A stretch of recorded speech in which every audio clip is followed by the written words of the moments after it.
Музыкант крымско-татарский на свадьбе играть может до утра. Он знает 1000 мелодий. Вот так же точно наши мастера накаш знали 1000 орнаментов, которые могли в любой момент воспроизвести, в любой нужный.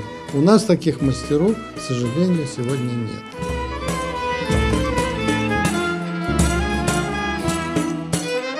У ремесленника нет фундамента. Он талантливый человек. Но это корабль без парусов. Паруса есть, руля нет. Подул ветер в эту сторону. Понравилось этому мастеру, он начинает это делать. Ему понравилось это, он начинает это делать. А народная традиция, она говорит, вот, значит, есть какой-то канон, есть какое-то понимание, внутри него ты можешь быть свободным, ты можешь творчеством заниматься.